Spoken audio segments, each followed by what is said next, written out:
بسم اللہ الرحمن الرحیم الحمد للہ رب العالمین والصلاة والسلام علی اشرف الانبیاء وسادۃ الاتقیاء وسید المرسلین خاتم النبیین وعلی آلہ واہل بیتہ وصحبہ اجمعین۔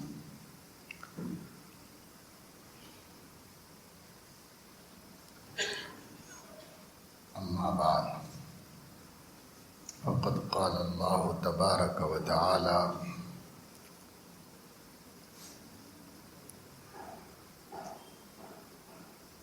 لقد كان لكم في رسول الله أسوة حسنة لمن كان يرجو الله واليوم الآخر۔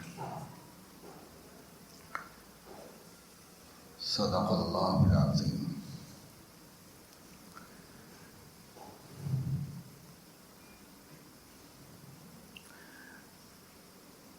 ہر مومن پر اللہ تعالیٰ نے نبی پاک صلی اللہ علیہ وسلم کا یہ حق رکھا ہے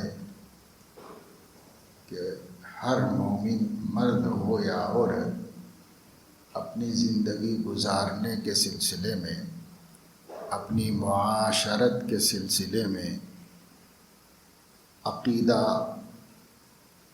عبادت، معاملات، لین دین، زندگی میں جو جو امور پیش آتے ہیں ان کے سلسلے میں صرف اور صرف اپنے پیغمبر اور نبی کو اسوہ حسنہ مانے اور تسلیم کرے،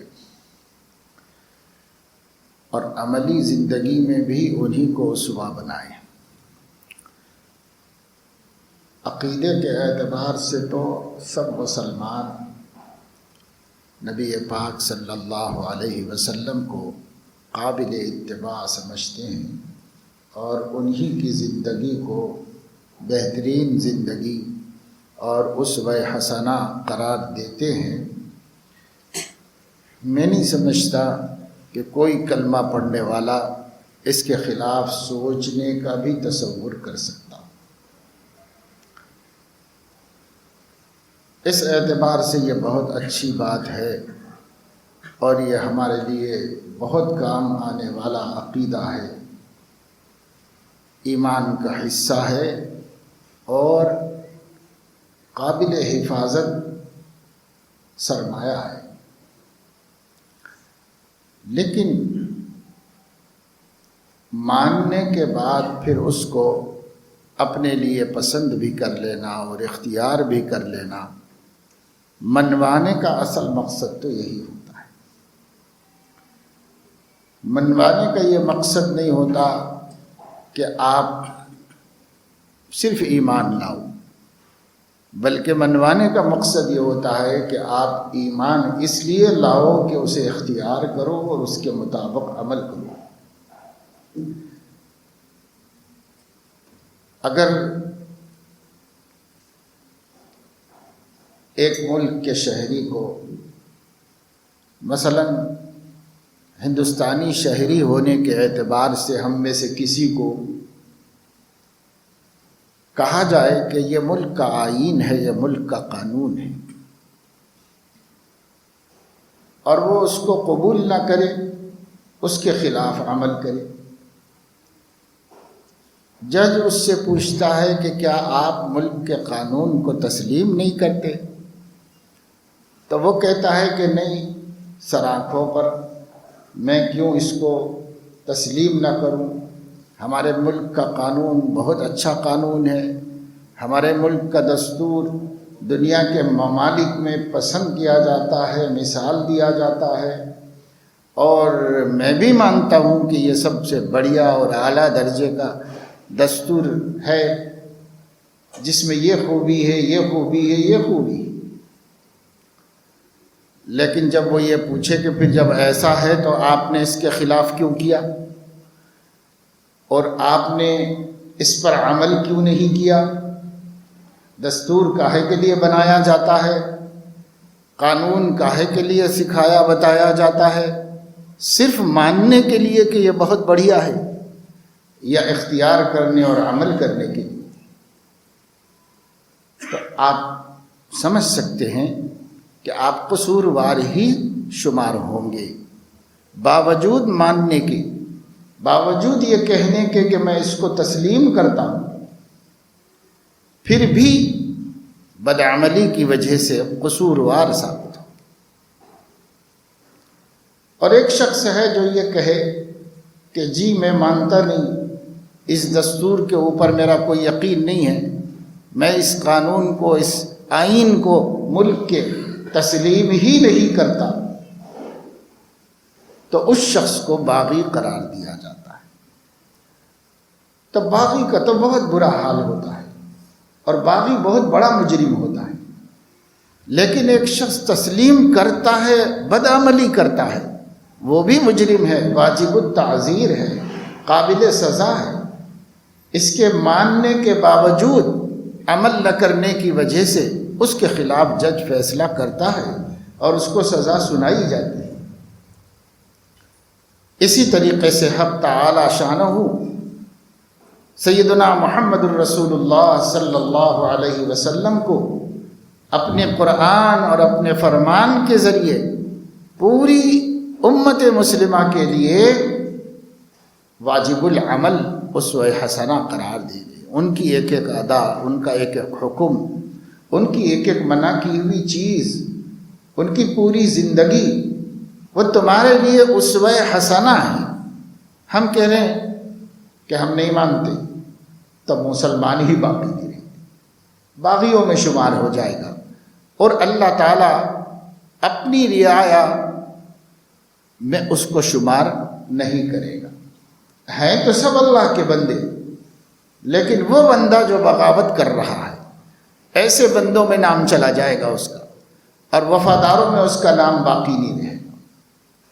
لیکن اگر کوئی کہے کہ میں تو مانتا ہوں اللہ پاک، یہ سب سے بہترین دین ہے، یہ سب سے عمدہ اسوہ ہے، یہ ہمارے لیے قابل قبول ہے، ہم کو نبی سے بھی محبت ہے، نبی کے طریقوں سے بھی محبت ہے، تب پھر ہم سے سوال ہوگا، یہ ہے تو ٹھیک ہے، بہت اچھی بات ہے، لیکن پھر آپ نے اسے اختیار کیوں نہیں کیا؟ آپ اس کے اوپر چلتے کیوں نہیں؟ آپ اس کے اوپر عمل کیوں نہیں کرتے؟ تو عمل نہ کرنا بھی واجب التعزیر ہے۔ واجب التعزیر کا مطلب سزا ملنی چاہیے، بدعملی کی سزا ملنی چاہیے، اس لیے قانون ہمیں سزا دلاتا ہے۔ اللہ کا قانون بھی یہی ہے، مان کر بھی نافرمانی کرنے والوں کو سزا ملے گی، اگرچہ کہ نہ ماننے والوں سے کم ملے گی، مگر ملے گی تو صحیح سزا۔ اب جو حضور علیہ السلام کو اسوہ حسنہ نہیں مانتا، انکار کر دیتا ہے کہ آپ میرے لیے اسوہ حسنہ نہیں ہیں، آپ میرے لیے نعوذ باللہ عمل کرنے کا بہترین نمونہ نہیں ہے، تو وہ تو کافر ہے، اس کے لیے معافی کچھ نہیں ہے، ہمیشہ کے لیے جہنم میں جانا ہے۔ اما الذین شقوا ففی النار لهم فیہا زفیر وشہیق خالدین فیہا ما دامت السماوات والارض۔ جو لوگ بدنصیب بنے، جن لوگوں نے اللہ کو ایک نہیں مانا، جن لوگوں نے سیدنا محمد الرسول اللہ صلی اللہ علیہ وسلم کو اپنے لیے اسوہ حسنہ اور نمونہ حیات نہیں مانا، تو پھر ان لوگوں کو ان کی بدنصیبی کی وجہ سے جہنم میں جانا پڑے گا۔ لہم فیہا زفیر وشہیق، وہاں پر تو سوائے ناگواری اور تکلیف کے اور کچھ نہیں ہے، اور وہاں ہمیشہ ہمیشہ رہے گا۔ خالدین فیہا، ہمیشہ ہمیشہ رہے گا وہاں پر۔ یہ باغی کی سزا ہے۔ باغی کی سزا سب سے آخری درجے کی سزا ہوتی ہے، اس لیے یہ اس کی سزا ہے۔ لیکن مسلمان وہ باغی نہیں ہے، مسلمان مانتا ہے، قبول کرتا ہے، لیکن عمل نہیں کرتا۔ تو اب جب ہم عمل نہیں کریں گے تو عمل نہ کرنے پر بھی قانون ہماری پکڑ کر سکتا ہے۔ بدعمل شخص کو بھی سزا مل سکتی ہے، اس پر چالان جرمانہ عائد ہو سکتا ہے، اتنا بڑا تو نہیں ہوگا کہ ہمیشہ ہمیشہ کے لیے جہنم میں جائے، لیکن جہنم ایسی جگہ ہے جہاں تھوڑی دیر کے لیے بھی آدمی نہیں جا سکتا، سخت عذاب ہے۔ لہم فیہا زفیر و شہیق، ہر طرح کی آگ ہے، ہر طرح کی ناگواری اور تکلیف دہ چیزیں ہیں، وہاں کی بدبو، وہاں کی سڑان، وہاں کی حدت اور گرمی، اور وہاں ایک دوسرے کی چیخ و پکار، ایک دوسرے کا واویلا کرنا، آہ و بکا کرنا، کوئی منظر جہنم میں ایسا نہیں ہے جو تھوڑی دیر کے لیے بھی کوئی برداشت کر سکے۔ اس لیے جہنم میں جانے کا کوئی کام مومن کو کرنا ہی نہیں چاہیے۔ جب ایمان لائے ہیں اور جب مانا اور تسلیم کیا ہے، اچھی زندگی تو بھائی ہمارے نبی کی زندگی ہے، جب اس کو مانا ہے تو وہ زندگی پسند کیوں نہیں کرتے، وہ زندگی اپنے لیے اختیار کیوں نہیں کرتے؟ ہمیں اختیار کر لینا چاہیے اپنی خوشی سے، اپنے آپ۔ جب مانا تو اس میں اب انتظار کس چیز کا ہے؟ کوئی آدمی اچھی بات کو اچھی کہہ رہا ہے لیکن نہیں قبول کرتا، اس کو عمل میں نہیں لاتا، بری بات کو بری کہہ رہا ہے لیکن اس سے بچنا نہیں چاہتا، تو یہ ایمان تو ہے پر کمزور ایمان ہے۔ اس کمزور ایمان کو طاقتور بنانا چاہیے۔ ایمان کیسے طاقتور ہوتا ہے؟ ایمان کے طاقتور ہونے کے بھی وہی طریقے ہیں کہ وہ جو نبی کا دین ہے اسے اختیار کرو، اس سے ایمان طاقتور ہوتا ہے۔ حلال کو حلال سمجھو، حرام کو حرام مانو، جو کرنے کے کام ہیں وہ کرو اور جو بچنے کے کام ہیں ان سے بچو۔ یہی دین ایمان کو مضبوط کرتا ہے، یہی دین ایمان و یقین کو مستحکم بناتا ہے اور ان کی جڑیں اچھی طریقے سے پیوست کرتا ہے۔ تو کوئی دوسری چیز نہیں ہے کہ بھئی ہم ایمان بنانے کے لیے کوئی اور میٹیریل لے کے آئیں گے، کوئی اور چیز نہیں ہے۔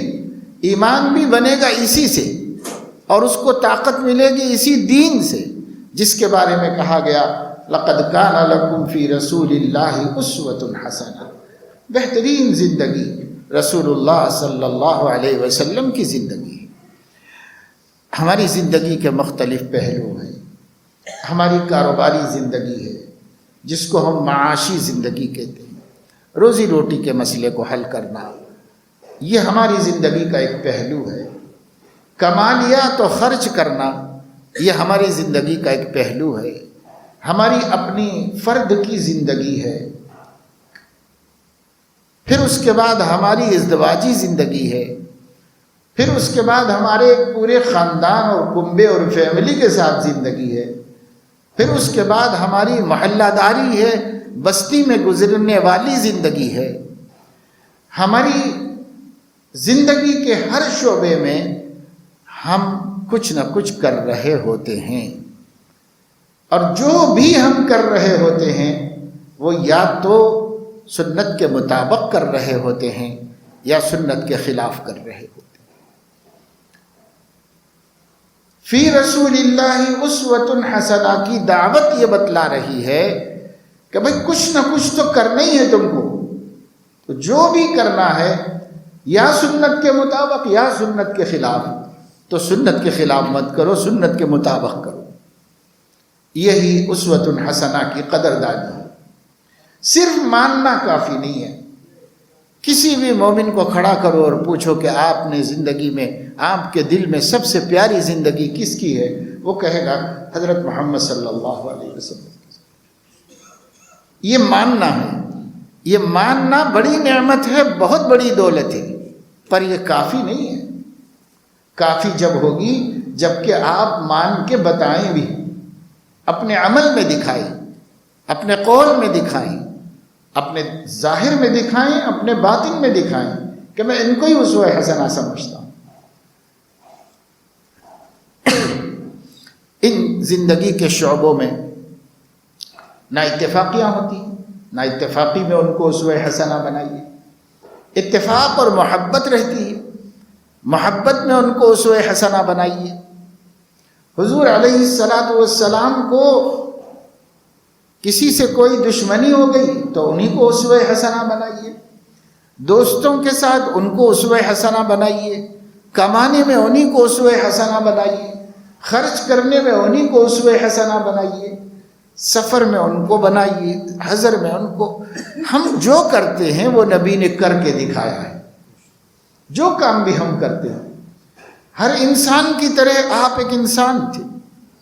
مکہ کے مشرکوں نے کہا کہ ہمارے لیے فرشتے کو کیوں نہیں نبی بنا کے بھیجا گیا، ہم اپنے جیسے آدمی کو کیوں نبی مانیں، ہمارے گھرانے میں ہمارے خاندان کے ہمارے ہی ایک بھائی کے گھر میں پیدا ہوئے اور ہم اس کو نبی مان لیں، کیوں مانے ہم ان کو نبی؟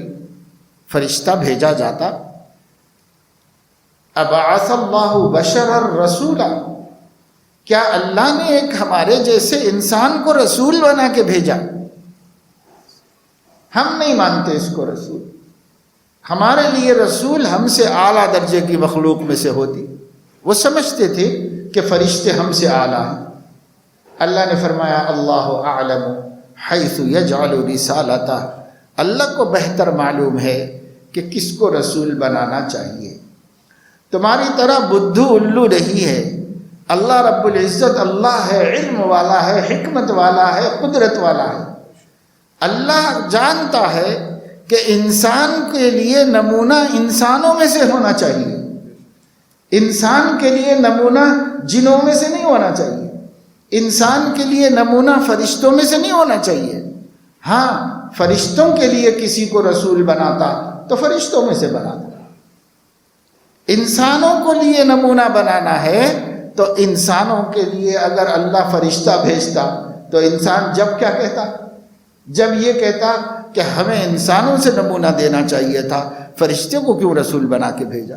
تب انسان فرشتے کا بھی انکار کرتا اور وہ کہتا کہ وہ کہاں ہم ان کی نقل کر سکتے ہیں، بھائی وہ تو ایسے ہیں ویسے ہیں اور ہم ایسے ہیں۔ تو یہ تو ضد والوں کی بات تھی، جن لوگوں کو ضد تھی، جن لوگوں کو نہیں ماننا تھا، ان کے ہیلے حوالے تھے۔ تب بھی اللہ نے جواب دیا، اور جواب یہ دیا اللہ اعلم حیث یجعل رسالتہ، اللہ کو زیادہ معلوم ہے تم لوگوں کی ہدایت کے لیے کس کو رسول بنانا چاہیے، کیا فرشتے کو بنانا چاہیے یا انسان کو بنانا چاہیے؟ تم زیادہ نہیں جانتے، صحیح، اللہ زیادہ جانتا ہے۔ تو اللہ نے رسول انسان کو بنایا۔ کیوں انسان کو بنایا؟ اسی لیے بھائی کہ انسان کو سدھارنا ہے، انسان کی زندگی تبدیل کرنا ہے، تو ایک انسان ان کے سامنے رہے گا نمونہ بن کر، تو تب انسان اس کو مانے گا اور اس کو تسلیم کرے گا۔ اس لیے حضور علیہ الصلاۃ والسلام کے ذریعے اللہ نے قرآن میں اعلان کروایا، قل انما انا بشر مثلکم یوحی الی انما الہکم الہ واحد فہل انتم مسلمون۔ آپ کہہ دیجئے اے نبی صلی اللہ علیہ وسلم کہ میں تمہاری ہی طرح ایک بشر ہوں، فرق یہ ہے کہ تم پر وحی نہیں آتی، میرے اوپر وحی آتی ہے۔ اس فرق کی وجہ سے میں پورے انسانوں سے اعلیٰ اور ممتاز ہو گیا، کیونکہ کسی کے پاس وحی نہیں آتی، اللہ کسی سے ہم کلام نہیں ہوتا، پیغمبر سے ہوتا ہے، یہ میرا شرف ہے، لیکن میں ہوں تو ایک انسان۔ حضور اکرم صلی اللہ علیہ وسلم کو وہ سب باتیں پیش آتی جو انسانوں کو پیش آتی تھی۔ آپ صلی اللہ علیہ وسلم کو بھوک لگتی، آپ کھانا تناول فرماتے تھے، اکثر صبر کرتے تھے، لیکن کبھی کبھی آپ صلی اللہ علیہ وسلم انتظام کرتے اور کھاتے تھے۔ حضور علیہ الصلاۃ والسلام سے جب اللہ تعالیٰ نے پیشکش کی کہ بطحا کے سنگریزوں کو سونا بنا دیا جائے آپ کے لیے، آپ سونے کے بادشاہ ہو جائیں، حضور علیہ الصلاۃ والسلام نے فرمایا کہ جبرائیل اللہ تعالیٰ سے عرض کرو کہ اگر اللہ میری مرضی پہ چھوڑتے ہیں تو میری مرضی یہ ہے کہ میں ایک دن کھاؤں اور شکر کروں اور ایک دن فاقہ کروں اور صبر کروں. ایسی بندوں والی زندگی مجھے پسند ہے. میں سونے کا مالک بننا نہیں چاہتا، چاندی کا مالک بننا نہیں چاہتا، میں دنیا کا بہت بڑا جاگیردار اپنے کو بنانا نہیں چاہتا، دکھانا نہیں چاہتا. 4 دن کی زندگی ہے، بس اس کے اندر کھانے کو مل جائے تو شکر ادا کروں اور نہ ملے تو ایک عاجز و فرمانبردار و وفادار بندے کی طرح صبر کر کے دکھاؤں. میں ایک ایسی زندگی چاہتا ہوں، میں بندگی کی اچھی مثال بننا چاہتا ہوں. تو حضور علیہ السلام کی مجبوری نہیں تھی کہ ایک صحابی فرماتے ہیں رأینا شہرن رأینا الہلال شہرن ثم شہرن ثم شہرن. 1 مہینے کا چاند دیکھ لیا، جیسے ابھی 1 دن پہلے رجب کا چاند دیکھا، شعبان کا بھی چاند دیکھ لیا، رمضان کا بھی چاند دیکھ لیا. 3 چاند ہم نے دیکھ لیے، یعنی 3 مہینے گزر گئے. اور نبی پاک صلی اللہ علیہ وسلم کے 9 گھروں میں سے کسی ایک گھر میں بھی کوئی ایسی چیز نہیں تھی جس کی وجہ سے چولہا جل سکے. چولہا نہیں جلا ان کے گھر میں، کوئی ایسی چیز نہیں تھی. 3 مہینے کا چاند بھی نکل گیا. تو کسی نے حضرت عائشہ رضی اللہ تعالی عنہا سے پوچھا تو پھر زندگی کیسے گزر بسر ہوتی تھی؟ کچھ بھی نہیں ہوتا تھا گھر میں کھانے پکانے کو. 1 دن 2 دن 4 دن کوئی سمجھ سکتا ہے، 3 چاند نکل گئے اور کچھ بھی نہیں ہے. حضرت عائشہ نے فرمایا کہ 2 کالی چیزیں ہمارے پاس ہوا کرتی تھی، ایک کھجور ایک پانی. پانی پی لیا، کھجور کھا لیا، وہ بھی رہی کبھی وہ بھی نہیں رہی. ایک صحابی، غریب صحابی ہیں ربیع اسلمی، حضور علیہ السلام ان کے ولیمے کے لیے وہ پریشان تھے. تو آپ کو یاد آیا کہ ان کے گھر میں تھوڑی جو رکھی ہوئی ہے، گیہوں تھوڑی سی گھر میں رکھی ہوئی ہے. تو آپ صلی اللہ علیہ وسلم نے ان کو کہا میرے گھر میں فلاں گھر میں جو رکھی ہوئی ہے، اور وہ حضرت عائشہ کے گھر ہی میں تھی، لے کے آؤ، وہاں سے لے لو تاکہ تمہاری روٹی بن سکے ولیمے میں. تو وہ گئے، انہوں نے کہا کہ اماں جان، اللہ کے نبی صلی اللہ علیہ وسلم نے فرمایا گھر میں جو ہے وہ میرے ولیمے کے لیے دے دیجیے.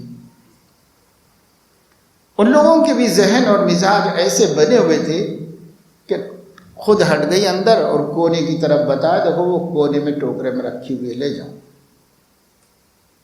تو وہ لے کے وہاں سے آئی. آخر ایک خاتون تھی، انہوں نے حضور علیہ السلام کو کہلوایا اسی شخص سے کہ یہ لے جا کے دے تو دو. تو وہ لینے کے لیے کہا ہے لے لو، لیکن آپ کو یاد دلا دو کہ ہمارے گھر میں اس کے علاوہ اور کچھ بھی نہیں، بس جو کچھ پونجی تھی یہی تھی ہمارے گھر. تب بھی روکا نہیں، فوراً دے دیا اور یاد دہانی کرا دی کہ بھئی اب ہمارے پاس کچھ نہیں پکانے کے لیے، کھانے کے لیے، روٹی کے لیے کچھ بھی نہیں ہمارے پاس. حضور علیہ السلام نے اس کی تو پرواہ نہیں کی، لیکن اس غریب کا ولیمہ کروا دیا کہ لے جاؤ، پسواؤ اور تم اس کی روٹی تیار کرو اور ولیمہ کرو. تو حضور علیہ السلام جان بوجھ کے اپنے اختیار سے فاقہ کرتے تھے. ایسا نہیں ہے کہ ان کی غربت کی وجہ سے وہ کرتے تھے، ایسا نہیں ہے کہ ان کے پاس کوئی آمدنی نہیں تھی. شروع میں سب کے پاس نہیں تھی، تنگی تھی، آپ کے پاس بھی تنگی تھی. بعد میں فتوحات ہوئی، بڑے بڑے ملک فتح ہوئے، بڑی بڑی قومیں اسلام میں داخل ہوئی، جنگیں ہوئیں اور اس میں کامیابیاں ملی، غنیمت کا مال آیا، فی کا مال آیا، باقاعدہ بیت المال قائم ہوا اور بیت المال میں اونٹ ہوتے تھے، غلہ ہوتا تھا، کھجوریں ہوتی تھیں، کپڑے ہوتے تھے. صحابہ کرام نہال ہو گئے ان کے دن بدل گئے، ان کے حالات اچھے ہو گئے، لیکن حضور علیہ الصلاۃ والسلام چاہتے تو اپنا معیار زندگی بھی بدل لیتے، لیکن نہیں بدلا۔ بیت المال کا جو مال ہوتا ہے اس کی ایک قسم ہوتی ہے، اس کو خمس کہتے ہیں، وہ پورا نبی کے لیے ہوتا ہے۔ یسألونک عن الانفال قل الانفال للہ ولرسولہ، اللہ نے فرمایا کہ یہ جو مال ہے فی کا اور یہ خمس کا، یہ جو مال بیت المال میں آ رہا ہے، لوگ پوچھ رہے ہیں کہ یہ کس کا ہے؟ آپ کہہ دیجئے کہ اللہ کا ہے اور اس کے رسول کا ہے۔ ایسا نہیں تھا کہ رسول کے پاس پیسہ نہیں تھا، رسول پاک صلی اللہ علیہ وسلم کی اپنا مال بھی خرچ ہو رہا تھا امت کے فقراء غرباء کے۔ تو کبھی یہ نہ سمجھنا کہ حضور علیہ السلام کے پاس سورسز نہیں تھے اور حضور کے پاس مال نہیں تھا اور پیسہ نہیں تھا۔ پیسہ نہ ہوتا تو پوری امت میں سب سے زیادہ خیرات کرنے والے وہ کیسے ہوتے؟ حضرت عباس فرماتے ہیں کان رسول اللہ صلی اللہ علیہ وسلم اجود الناس، حضور علیہ السلام اپنے زمانے کے سب سے سخی آدمی تھے، اور رمضان آتا تو قرآن کے دور کی برکت سے یہ سخاوت تیز ہواؤں اور آندھیوں کی طرح چلتی تھی، بڑھ جاتی تھی۔ کہاں سے کرتے تھے حضور؟ اپنا مال تھا، آتا تھا مال، لیکن اپنی ذات کے لیے آپ نے پسند یہ کیا تھا کہ اپنی ذات تنگی ترشی میں گزر جائے، اس کے لیے آپ نے پسند، یہ سب دوسروں کے لیے پسند فرمایا۔ اب کسی کو بھی حضور علیہ السلام نے کسب حلال سے منع کیا، نہ عقل حلال سے منع کیا، بلکہ فرمایا کہ اللہ دے تو کھاؤ کھلاؤ، پہنو اوڑھو برتو، اللہ اسے دیکھ کے بھی خوش ہوتا ہے۔ لیکن نبی پاک صلی اللہ علیہ وسلم کے سینے میں جو دل تھا وہ ہر غریب ہر محتاج کا تصور کر کے لرزتا رہتا تھا، اور آپ کی تمنا یہ ہوتی تھی کہ میں ایسے رہوں کہ امت کا سب سے محتاج اور محروم بندہ بھی اگر تکلیف میں ہو تو مجھے دیکھ کے مجھے یاد کر کے سکون میں لے۔ اس کے لیے حضور علیہ السلام نے اپنے اختیار سے اپنے کو دنیا سے بالکل خالی رکھا۔ تو حضور علیہ الصلاۃ والسلام نے صحابہ کرام کو اپنے نمونے سے تربیت فرمائی، اور صحابہ کرام کو ہمارے لیے نمونہ بنا دیا کہ بھئی یہاں دیکھ کر اسوہ حسنہ کو اختیار کرو۔ یہ معاملات ہیں، یہ معاشرت ہے، اس میں کیسے رہنا چاہیے، کیا نبی کا حکم ہے۔ آج وہ سارے کام جو صحابہ کے دور میں ہوتے تھے انسان کر رہے ہیں، میں کر رہا ہوں، آپ کر رہے ہیں، سب کی ضرورت ہے۔ ایک انسان، اس کے لیے وہی سب ضرورتیں ہیں جو کسی دوسرے انسان کی ہوتی ہیں۔ تو سب لوگ وہ کام کر رہے ہیں جو انسانیت کا تقاضا ہے، انسانیت کے ضرورتیں ہیں۔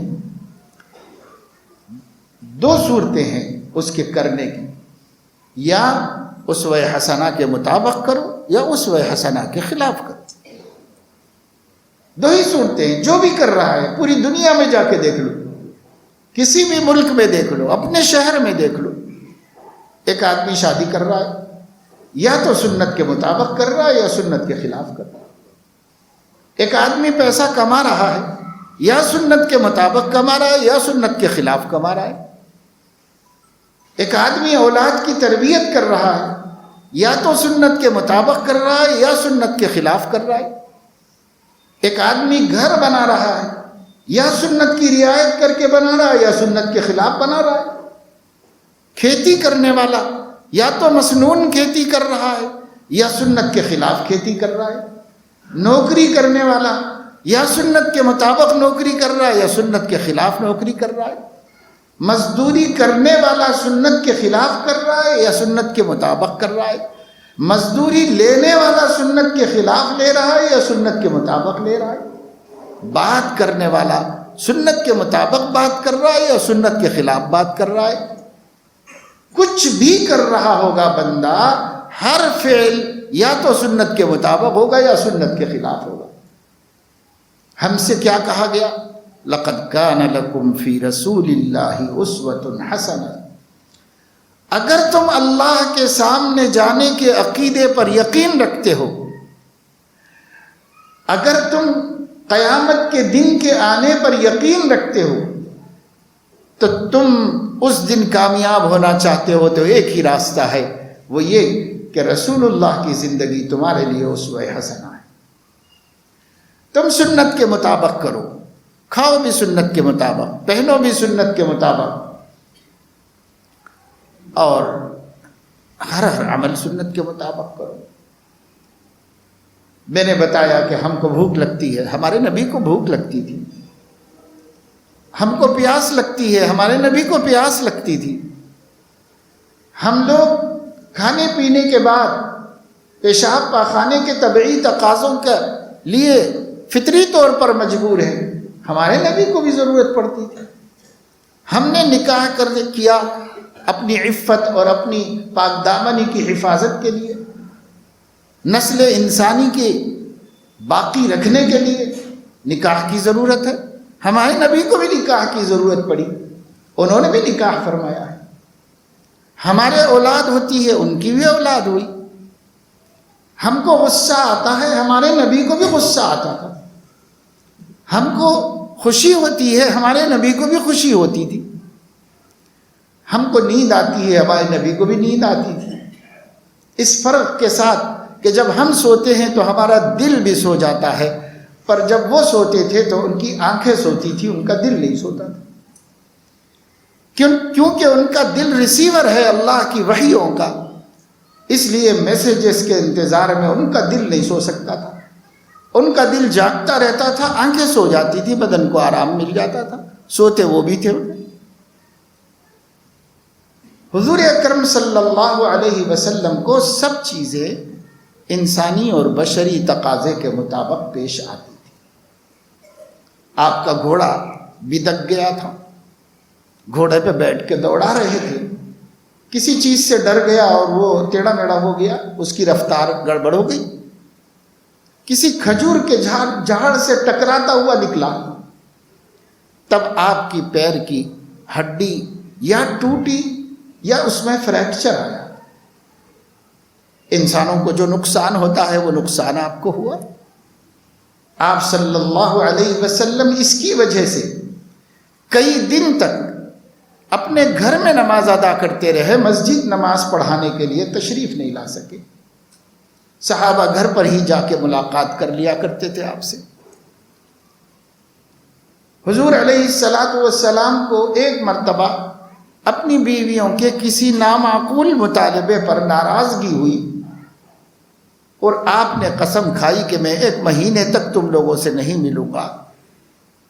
تو حضور علیہ السلام وہ مہینہ مسجد میں نماز پڑھا دیتے تھے اور اپنے گھروں میں سے کسی گھر میں نہیں جاتے تھے۔ حضرت عائشہ کے گھر کے اوپر ایک روم تھا، اس روم میں جا کے رہتے تھے، وہیں آرام کرتے تھے، وہیں پر سوتے تھے۔ حضور علیہ السلام نے اہلیہ محترمہ کو دیکھا کہ کسی بات میں اپنی سوتن سے نوک جھونک ہو گئی اور انہوں نے ان کو یہودی کی بیٹی کہہ کے طعنہ دیا۔ ہو جاتا ہے ایسا، اور وہ یہودی کی بیٹی تھی تو کہہ دیا انہوں نے۔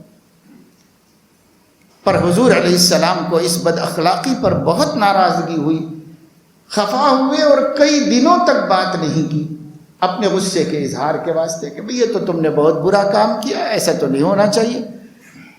کسی کی بیٹی ہونا وہ اس کے اختیار کی بات تو نہیں ہے، لیکن یہ دیکھو کہ اللہ نے ایمان دیا، ہدایت دی، نبی کی بیوی بنایا، ام المومنین بنایا، پھر اس کے بعد وہ بات کیسے یاد کی اور وہ طعنہ کیسے دیا؟ ناراض ہو گئے، خفا ہو گئے۔ حضور علیہ السلام جتنے بھی بشری تقاضے ہیں وہ آپ کے ہاں پیش آتے رہتے۔ آپ صلی اللہ علیہ وسلم پر سحر کیا گیا، آپ سحر سے متاثر ہوئے، علماء فرماتے ہیں شارحین حدیث کہ سحر اور زہر یہ دو چیزیں ایسی ہیں جو ایک مرتبہ آدمی کو متاثر کرتی ہیں تو پھر ختم نہیں ہوتی. وہ عمر بھر کا روگ ہے، چاہے اس کا علاج ہو جائے، اس کی اصلاح ہو جائے، لیکن پھر بھی باقی رہتی ہے، وہ ختم ہونے والی نہیں. چنانچہ حضور اکرم صلی اللہ علیہ وسلم کو ایک یہودی عورت نے گوشت میں زہر ملا کر دیا. حضور صلی اللہ تعالی علیہ وسلم نے اسے غیر مسلم بھی دعوت بھی دیتے تھے، گھر بلا کے بھی کھلاتے تھے، جاتے تھے آپ. ایک یہودی نے آپ کو گھر بلایا اور بکری کے کھر کیے شوربے پر، وہ بھی باسی شوربے پر مدعو کیا. رات کا سالن تھا، آپ نے کھا لیا جا کر کے، اور خود فرمایا، بخاری شریف میں حدیث ہے کہ اگر کوئی مجھے معمولی سے معمولی ہدیہ دے تو بھی میں شوق سے قبول کروں گا، اگر کوئی مجھے بکری کے بازو کی گوشت دے وہ بھی قبول کر لوں گا، اور اگر مجھے کھر اور پیر کا ہدیہ دے تو پیر کا ہدیہ بھی قبول کر لوں گا، کیونکہ ہدیے محبتوں کو بڑھانے اور امن کو قائم کرنے کا ذریعہ ہے. اس لیے میں یہ نہیں دیکھوں گا کہ میرا مقام کیا ہے اور اس نے ہدیہ کیا دیا. صحیح بخاری میں حدیث ہے کہ کوئی پڑوسن کسی پڑوسن کے ہدیے کو حقیر نہ سمجھے، خواہ وہ بکری کے کھر ہی کیوں نہ ہو. کیونکہ عام طور سے عورتیں ایسی فیلنگ رکھتی ہیں دیتے وقت بھی کہ ارے یہ چیز کیا دینا، یہ کیا کرنا، یہ کیا کرنا، اور کوئی لا کے دے تو بھی یہ ہم کو کیا سمجھ کے دیے، یہ ہماری حیثیت ہے، کیا ہے. تو فرمایا کوئی عورت کسی عورت کے ہدیے کو معمولی نہ سمجھے. ہدیہ ہے، جو دے دے محبت کا سبب ہے، محبت بڑھنی چاہیے اور قبول کر کے اس کی تلافی کرنا چاہیے اسی وقت یا بعد میں کسی وقت. جواب میں ہمیں بھی ہدیہ دینا چاہیے، کیونکہ حدیث میں ہدیے لو یہ نہیں کہا گیا، ہدیے دو یہ نہیں کہا گیا، بلکہ یہ کہا گیا ہدیہ دیا لیا کرو، دیا لیا کرو. تو لیتے بھی رہنا ہے، دیتے بھی رہنا ہے، اور لینے دینے کا رواج رکھنا ہے. آج خاندانوں میں محبتیں نہیں ہیں، مودتیں نہیں ہیں، برادریاں ٹوٹی ہوئی ہیں، ایک دوسرے سے بکھرے ہوئے ہیں. کیوں؟ بعض چھوٹی چھوٹی سنتوں کو ہم نے نظر انداز کر دیا، چھوٹی معمولی سمجھ کر، یا اپنے نفسانی تقاضے کی وجہ سے. سلام کو کثرت سے پھیلاؤ، جن سے اتفاق ہے ان کو بھی سلام کرو، جن سے اختلاف ہے ان کو بھی سلام کرو. بھائی کتنا شدید اختلاف ہو جائے، سلام کے حق سے محروم نہیں ہوگا، اس کو سلام کرنا ہی کرنا ہے، چاہے ہمیں پسند ہو وہ بندہ، چاہے نا پسند ہو. تو سلام کو ہم نے چھوڑ دیا، اس میں ہم نے پھر تقسیم کر دی. اپنے متفق لوگوں کو ہم سلام کرتے ہیں، جن سے ہمیں اتفاق نہیں ہے ان کو سلام نہیں کرتے. جن سے ہمیں اتفاق ہے وہ سلام کریں تو خوشی خوشی جواب دیتے ہیں، جن سے ہمیں اتفاق نہیں ہے اس کا سلام یا تو لیتے ہی نہیں ہے، یا لیتے ہیں تو بد دلی سے لیتے ہیں. یہ سنت تھی جس کو ہم نے چھوڑ دیا. ایسا نہیں ہونا چاہیے. ہر مومن، ہر کلمہ پڑھنے والا ہمارے سلام کا حقدار ہے، ہمیں ان کو سلام کرنا چاہیے، اور وہ کرے تو ہمیں جواب دینا چاہیے. اسی طریقے سے ہر کلمہ گو مسلمان، کسی جماعت کا ہو کسی مسلک کا ہو، مسلمان ہونا چاہیے. اگر مسلمان ہے، کسی مسلک کا ہو کسی جماعت کا ہو، ہمیں اس کو ہدیہ دینا چاہیے اور اس کا ہدیہ قبول کرنا چاہیے اپنی حیثیت کے مطابق. جب اللہ توفیق دے، جب اپنے پاس گنجائش ہو، اپنے پڑوسیوں کو یہ دیکھے بغیر کہ وہ کون سی جماعت کا ہے، یہ دیکھے بغیر کہ اس کا مسلک کیا ہے، کیونکہ تمام جماعتیں اور تمام مسالک اسلام کے اندر ہیں، اسلام کے باہر نہیں. اسلام کے باہر تو کفر ہے، اسلام کے اندر سب مسلکیں ہیں. ہمیں نہیں فیلنگ کرنی چاہیے حقوق ادا کرتے وقت میں، حق ادا کرو۔ ہر پڑوسی کا، پڑوسی کے لیے تو یہاں تک کہا گیا کہ وہ کافر بھی ہے تو اس کا حق ادا کرو، پھر مسلمان کو ہم کیسے بھول جائیں گے؟ حضور علیہ الصلاۃ والسلام نے جب ان کے سامنے لا کے گوشت رکھا گیا اور کہا کہ فلاں یہودی نے آپ کو بھیجا ہے، اکثر آپ فاقے سے ہوتے تھے، میں نے بتایا، کھانے کی چیز کوئی لا کے رکھتا، پہلا سوال یہ فرماتے تھے اصدقۃ ام ہدیۃ، کیونکہ لوگ غریبوں کو دینے کے لیے بھی آپ کے پاس لاتے تھے، تو اس لیے ہر لانے والے سے پہلا سوال یہ ہوتا تھا اصدقۃ ام ہدیۃ، بھئی یہ صدقے کا ہے یا ہدیے کا ہے، کس مد میں لائے ہو؟ وہ کہتے کہ صدقہ ہے تو آپ اس کو صفہ پہ رکھوا دیتے، یا کوئی غریب صحابی موجود ہوتے ان کو دے دیتے، تقسیم کروا دیتے، خود نہیں کھاتے تھے اس میں سے۔ اور اگر کہا جاتا کہ یہ ہدیہ ہے تو حضور علیہ الصلاۃ والسلام خود بھی کھاتے تھے، دوسروں کو بھی کھلاتے تھے۔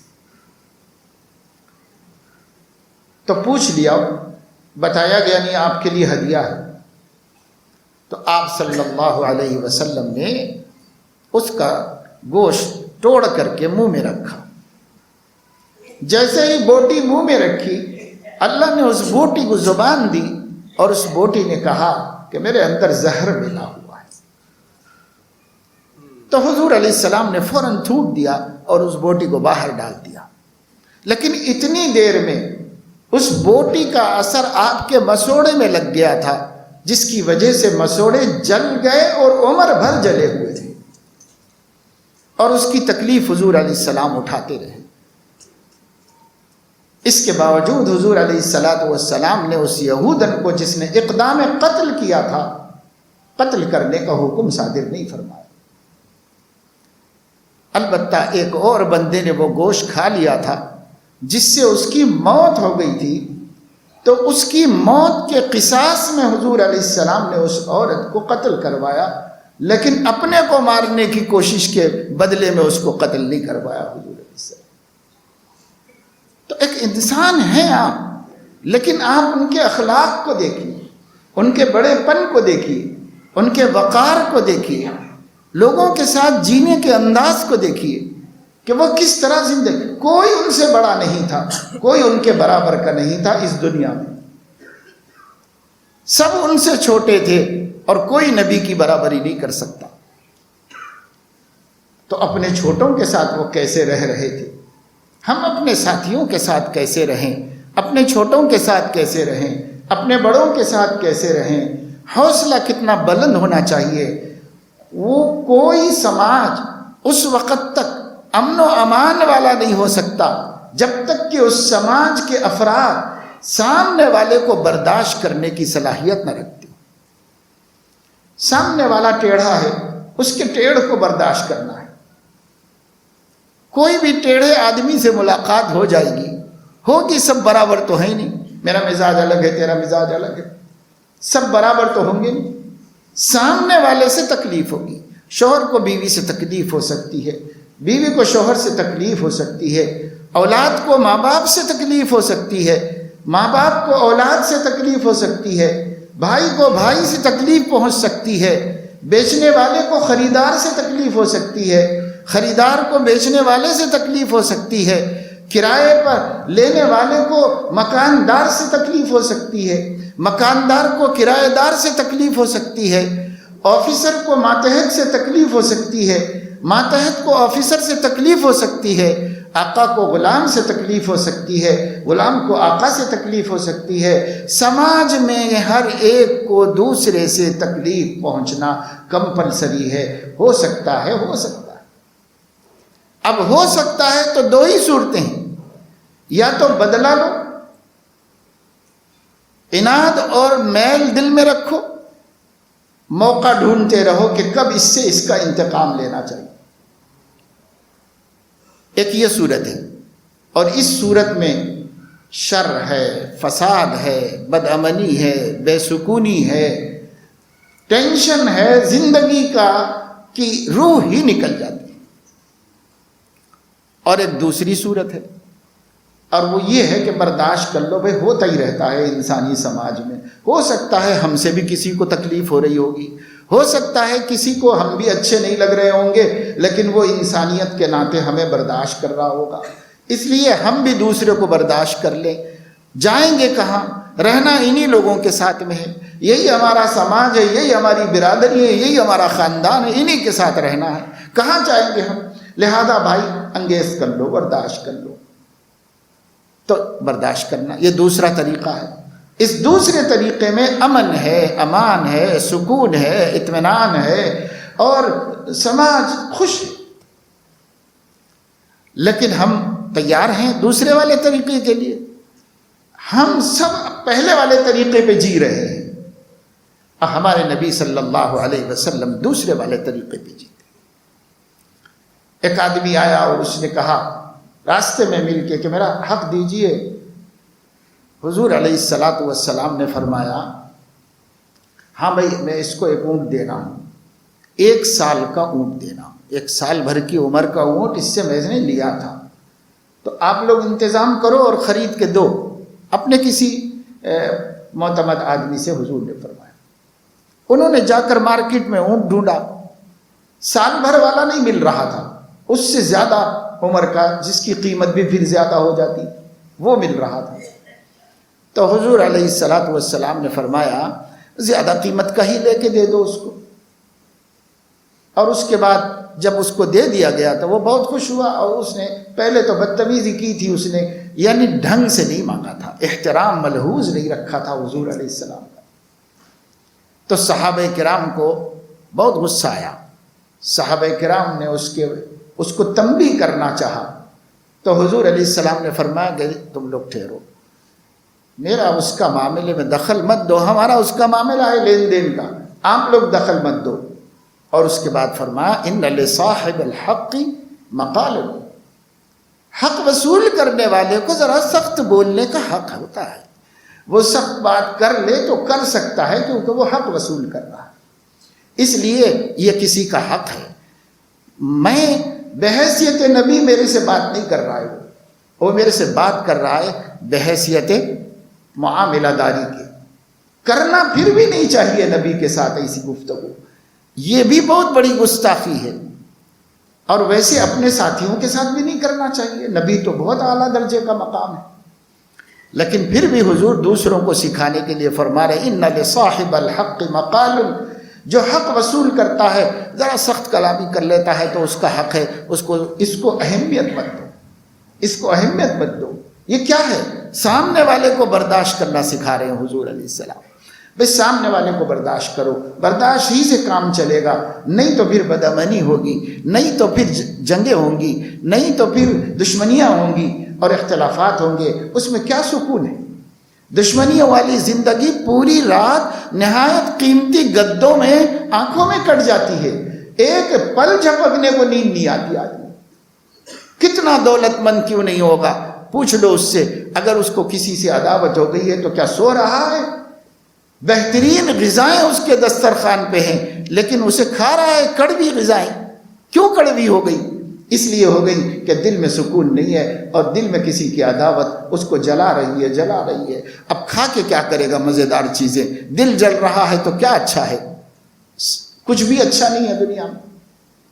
حضور علیہ السلام نے سکھایا کہ دل جلی زندگی مت گزارو، دل خوش رکھ کر جینا سیکھو، اس کے لیے سامنے والے کو برداشت کرنا سیکھو، اپنے فریق کو برداشت کرنا سیکھو۔ پھر حضور علیہ السلام نے ایسے آدمی کو جتنا واپس کرنا تھا اس سے بڑھیا چیز واپس کر دی۔ اب یہ نہیں سوچا کہ اس آدمی نے تو صحیح طریقے سے مانگا بھی نہیں ہے، اس سے بول دو کہ بھائی ابھی نہیں مل رہا ہے، جب ملے گا تب دیں گے، یا یہ کہ اس میں جتنا بڑھ کے آ گیا ہے، یعنی 1 سال کے بجائے 1.5 سال کا اونٹ واپس کر رہے ہیں تو 6 مہینے کے اونٹ کی جو قیمت ہوتی ہے وہ مجھے واپس کرو، ایسا طریقہ تھا۔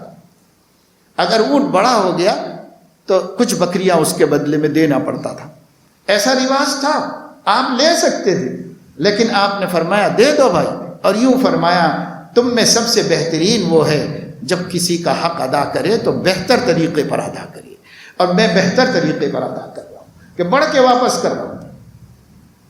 شارحین حدیث فرماتے ہیں کہ اگر آپ کسی سے ہاتھ بدل کوئی چیز لو، قرضہ لو، ادھار لو، تو لیتے وقت بڑھانے کی کوئی معاملت نہیں کر سکتی۔ اگر کریں گے تو ایک مٹھی بھی بڑھ کے لیں گے تو وہ ربا ہوگا، سود ہوگا۔ ایک روپیہ بھی اضافہ لیں گے تو وہ سود ہوگا، حرام ہوگا، کوئی معاملت نہیں۔ لیکن جب دینے والا واپس کر رہا ہے تو اس کے لیے ہمارے نبی کی سنت یہ ہے کہ وہ ایکسٹرا واپس کرے اور زیادہ واپس کرے۔ لیکن یہ سنت پہ عمل ہے کہیں بھی؟ سود تو سب کو معلوم ہے کہ بھئی سود ہے، سود ہے، سود ہے، لیکن اپنی طرف سے بغیر معاملہ طے کیے ہوئے دیتے وقت میں اضافہ دینا، یہ ہمارے نبی کی سنت ہے، مگر یہ سنت ہمیں معلوم ہی نہیں، کیونکہ ہم وہی سنتیں جانتے ہیں جن میں اپنا فائدہ ہے۔ ہم وہ سنتیں نہیں جانتے جس میں ہمارے بھائی کا فائدہ ہے، ہم وہ سنتیں نہیں جانتے، اپنے فائدے والی سنتیں ہم جانتے ہیں۔ تو حضور علیہ السلام نے اپنے طرز عمل سے دکھایا، بتایا کہ دیکھو بھائی، برداشت کرے بغیر اچھا سماج نہیں بنا سکتی، ایک اچھا خاندان نہیں بنا سکتی، برداشت کرنا پڑے گا۔ اپنے چھوٹوں کو سکھانا، تربیت کرنا وہ الگ چیز ہے، کرنا چاہیے، نبی بھی کرتے تھے، لیکن تحمل بھی ہونا چاہیے، برداشت بھی ہونی چاہیے۔ برداشت کے بغیر سکون و اطمینان کا سماج نہیں بن سکتا، نہیں بنا سکتے ہم۔ اس لیے بھائی، لقد کان لکم فی رسول اللہ اسوۃ حسنۃ لمن کان یرجو اللہ والیوم الآخر وذکر اللہ کثیرا۔ تمہارے لیے تمہارے نبی کی زندگی میں اسوہ حسنہ ہے، تمہارے لیے تمہاری نبی کی زندگی میں بہترین نمونہ ہے۔ تم اس نمونے کو اپنے لیے نمونہ بناؤ، اور جو کام بھی تم کر رہے ہو اس کام کو یا تو تم سنت کے مطابق کرو گے یا خلاف کرو گے۔ اتنا ہی کرنا ہے ایک مومن کو کہ وہ کام کرو پر سنت کے مطابق کرو، بس اتنا کرنا ہے تبدیلی۔ اسی تبدیلی کا نام مجاہدہ ہے، مسلمان بننا ہے، فرما بردار بننا ہے نبی کا، اسی تبدیلی کا نام ہے۔ اور یہ تبدیلی کچھ زیادہ مشکل کام نہیں۔ اگر ایک آدمی کو فکر ہو جائے، آج کے زمانے میں، آج کے سماج میں اللہ کے کتنے بندے ایسے ہیں جو اپنی زندگی کا ہر کام سنت کے مطابق کرتے ہیں، نبی پاک صلی اللہ علیہ وسلم کے طریقے کو جانتے ہیں اور اس کے مطابق کرتے ہیں۔ تو کرنا مشکل نہیں، ہم بھی کر سکتے ہیں، کوئی بھی کر سکتا ہے، قیامت تک ہر کوئی کر سکتا ہے۔ اللہ پاک اپنے فضل و کرم سے مجھے، آپ کو، سب کو توفیق عطا فرمائے، ہمارے گھروں کے اندر بھی سب کو توفیق عطا فرمائے کہ سب لوگ سامنے والے کو برداشت کرنے کا حوصلہ پیدا کریں اور ایثار و ہمدردی سے کام لیں، اور حضور علیہ السلام کو اپنے لیے ہر کام میں اسوہ حسنہ جب مانا ہے تو اختیار بھی کریں اور انہی کے مطابق اپنی زندگی گزاریں۔ آمین وآخر دعوانا الحمدللہ۔